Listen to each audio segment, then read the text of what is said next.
Welcome back. In this day before Thanksgiving, we need to talk about food and not necessarily how you prepare it, but how you take care of it after that. Jeff Cunningham is with us. Jeff is the executive chef with Sodexo at Erlanger Medical Center.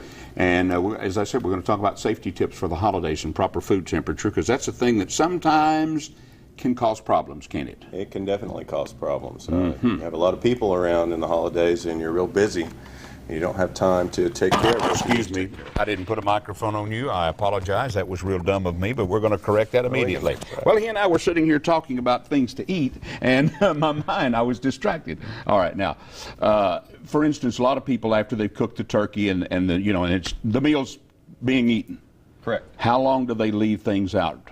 Yeah, minimum of 2 hours, or a maximum of 2 hours. You don't want to leave them out. After the 2 hour period, you need to cool it down to 70 degrees within 2 hours. Why is it important to cool it down? Well, that you want to keep, there's a danger zone. Okay. It's between 40 degrees and 140 degrees. And that's when bacteria really thrive and they multiply and they grow, and you want to keep it out of that period for as long as you can. Now, is this like just turkey, ham, chicken, whatever? It's pretty much everything. A lot of people think when they cook like cream pies and cakes with cream cheese frosting, they can just leave them out. They can do them the day before.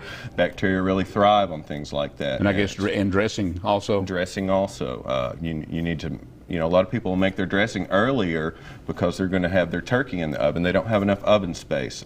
You need to plan your menu out to where you're bringing everything out at the same time, or if you can't do that, keeping whatever needs to be warm some way. It needs to, when you cook your turkey, it needs to be to 165 degrees. You need to cook it to that. Back in the 70s, you hear a lot of things about people cooking the turkeys all night long. Oh yeah. It was real big. It's really bad. It's not good. It gives you that much more time that it's in that danger zone for all these bacteria to thrive.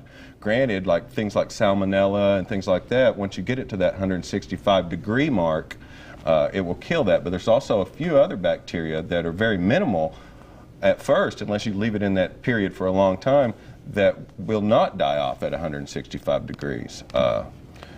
So you just want to make sure that you don't cook things like that. All right, now we've got it all cooked and we're ready to cool it down and everything. Is it important what you put, what kind of container you use to store either turkey or dressing or anything else? Well, you don't want to put anything in the refrigerator and try to cool it down if it's in a bulk container, like say 4 or 5 inch casserole or something. It's best to cool it down in a 2-inch or 2-inch container. Oh, okay. It'll cool it down a lot quicker. It'll get it out of that danger zone as quick as possible. Yeah, okay.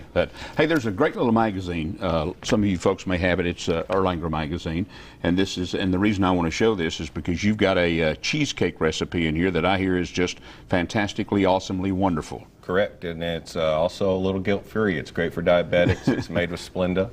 Yeah. All right, I'm going to open it up real quick here, and it's made with what? Oops, I lost it. It's made with Splenda here we go, instead friends. of sugar, and it's low-fat cream cheese, low-fat or skim milk. Wow, wow. And there's a recipe here. Now, if you have this magazine, so you can get the recipe, we're going to put it on our website because it's just awesome. We're dying to try it. Well, I'll bring one in the next time. That's right. He can come back next week and do all of that. Very quickly, what kind of problems does this set up if you don't take care of these things in the right way? What can happen? You can get foodborne illness, and that's major right now. Yeah. A lot of times. Could even send you to the emergency room. It could send you to the emergency room. It sure can. Thank you, sir. We appreciate it very much. Real quickly, let me tell you about our Coats for Kids campaign that's going on. We need coats of all sizes, and you can take them over to the Walmarts, to the Chattanooga Times Free Press, and other places. Hey, tomorrow on our program, we're going to be here. We're going to talk about Rock City and what's going on there. We'll talk about Hearts of Gold.